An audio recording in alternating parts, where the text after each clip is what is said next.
আসসালামু আলাইকুম।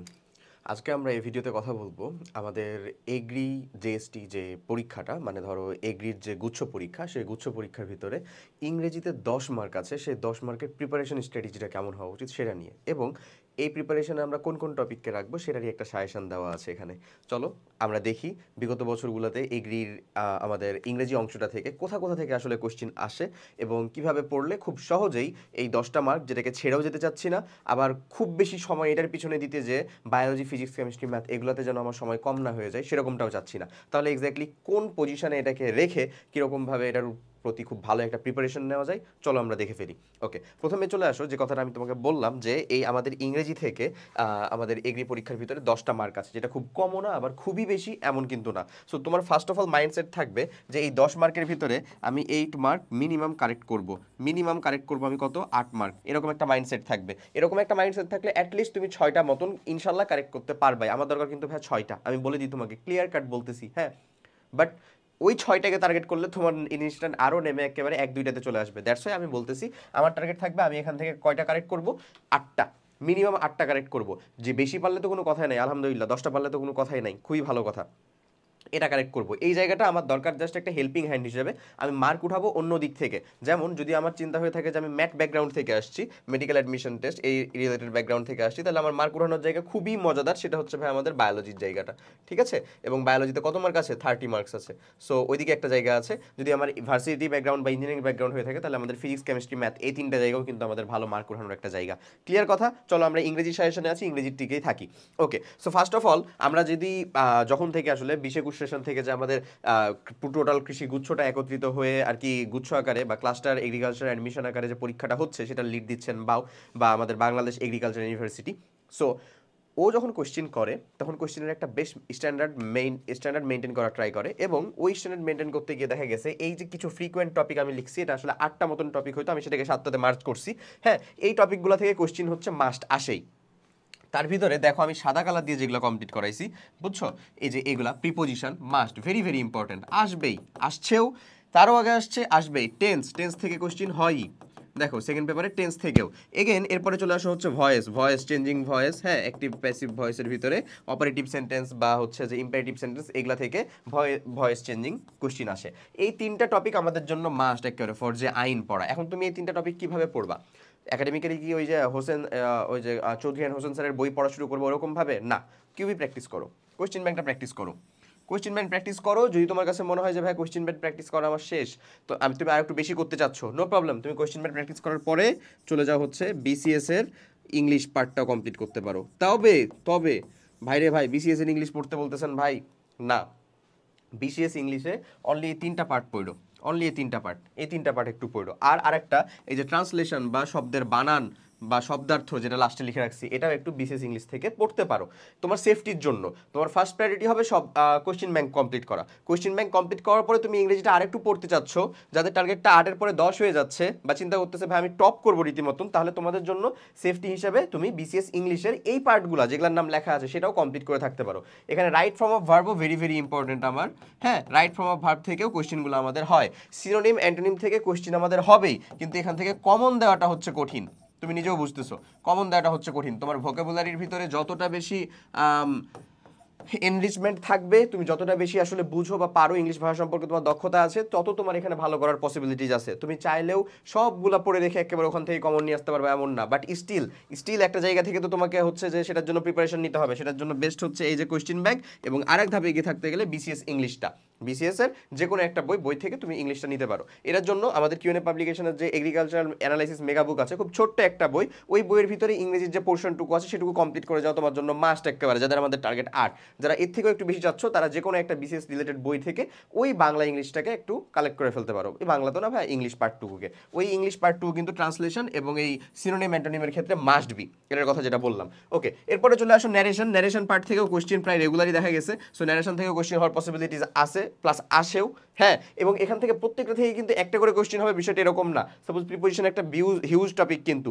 এখানে যদি টেন্সের কথা চিন্তা করি সেটাও একটা বড় topic, right form of verb একটা বিশাল টপিক। এই টপিকগুলো থেকে একাধিক কোশ্চেন হবেই, এবং হয়ই। সো 10টা কোয়েশ্চেন করার জন্য কিন্তু 7টা টপিক বুঝতেছই, একটা প্রত্যেকটা থেকে তো একটা থাকতেছেই, এক্সট্রাও থাকবে। লাইক ট্রান্সলেশন, শব্দার্থ, দুইটা যদি দুইটা থেকে যায়, একটা ট্রান্সলেশনও করতে দিল, একটা শব্দার্থ বা বানান, বানান বলতে দেয় না যে which on is correct or which on is incorrect, কোনটা সঠিক বা কোনটা ঠিক না, এই যে স্পেলিং ওখানে যে ঠিক করতেছো বা বুঝতে পারতেছো, এই ধরনের কোয়েশ্চেন এখান থেকে থাকে, ঠিক আছে? সো আলটিমেটলি এই 7টা টপিক তোমার জন্য দেখে যাওয়াটা খুবই জরুরি। 7টা তো না, আমরা লিটারালি বলতে পারি 8টা টপিক, 8টা টপিক দেখে যাওয়াটা খুব জরুরি। এবং সোর্সের কথা বলে দিলাম, কোয়েশ্চেন ব্যাংক প্লাস হচ্ছে এটা, এই রিলেটেড প্রবলেমগুলো যেখানে পাবা তুমি সেটাতে সুন্দর মতন সলভ করবা। এখন আমাদের জন্য আরেকটা ইম্পর্টেন্ট জিনিস, সেটা হচ্ছে যে আমরা চাইলেও এই সময়ে এসে এতগুলা যে পরীক্ষা কমপ্লিট করে দিয়ে ফেলছি, আমাদের সেলফ অ্যানালাইসিসের এই জায়গাটাকে একটু বাড়াতে হবে ভাইয়া, বুঝছো? একেবারে শেষ সময় চলতেছে, সেলফ অ্যানালাইসিস কেমনে বাড়াবো? কি সমস্যাগুলো হয়েছে তোমার আগের পরীক্ষাগুলোতে যে তোমার আসলে তোমার কাঙ্ক্ষিত রেজাল্ট বা কাঙ্ক্ষিত ফলাফলটা আসে নাই? পরিশ্রম তো আলহামদুলিল্লাহ তুমি করছো, এটা তুমি আমি সবাই স্বীকার করতেছি, তাহলে কেন এরকম ফলাফলটা আসে নাই? না আসার কয়েকটা কারণের ভিতরে একটা গুরুত্বপূর্ণ কারণ হতে পারে যে তুমি তোমার এক্সপেকটেশনটা ফিল আপ করতে পারতেছো না। কেমন এক্সপেকটেশন ফিল আপ করতে পারতেছো না ভাইয়া?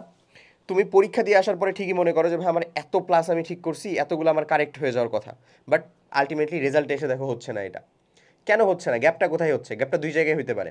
আইদার তুমি ভুল দেখাইছো, সিম্পল হিসাব, তুমি ভুল দেখাইছো, কনফিডেন্সের সাথে আসলে ভুল দেখায় আসছে এরকম, অথবা তুমি ওই জায়গাতেই মনে করতে পারো নাই, তাই তুমি লো কনফিডেন্টে কিছু দেখায় আসছো এবং সেটা ভুল হয়েছে, বা পরবর্তীতে এসে মনে করতেছো যে আচ্ছা এটা এরকমভাবে হইতো, পারলাম না, এরকম ইনস্ট্যান্ট ভুলে গেছো। ইনস্ট্যান্ট ভুলে যাওয়ার মানে হচ্ছে তোমার রিভিশনটা কম হচ্ছে, আর ওখানে যে কমন না পারছো মানে হচ্ছে তোমার গ্যাপ আছে। যে কোনো দুইটার ভিতরে একটা হবে, ঠিক আছে? টাইম ম্যানেজমেন্টের কথা বলো, তারপরে এক্সাম হল স্ট্র্যাটেজির কথা বলো, ওগুলো ঠিক আছে, ওগুলো এক সাইডে, ওগুলাও যে কারণ না এমন না, বাট এই দুইটা কারণ তোমার জন্য খুব জরুরি হয়ে আছে এখন। এখন তোমার জন্য আমি আরেকটা ইম্পর্টেন্ট সাজেশন দিব যে তুমি প্লিজ তুমি ওই সাবজেক্টের কথা চিন্তা করো, অন্য সাবজেক্টের কথা চিন্তা করো, কোনো একটা টপিকের কথা চিন্তা করো, এই যে এখানে এক্সাম অ্যাপিয়ারিং করাটা শুরু করো, এই যে আজ এবং এখন থেকে আর কি, ঠিক আছে? তোমার কাছে আমরা এক্সাম দেওয়ার মতন মেলা জায়গা দেখি, তোমার কাছে অফলাইনে এক্সাম দেওয়ার সুযোগ আছে। আমি এখন প্রিফার করবো আসলে তোমার জন্য ইফেক্টিভ যে জিনিসটা সেটা করো।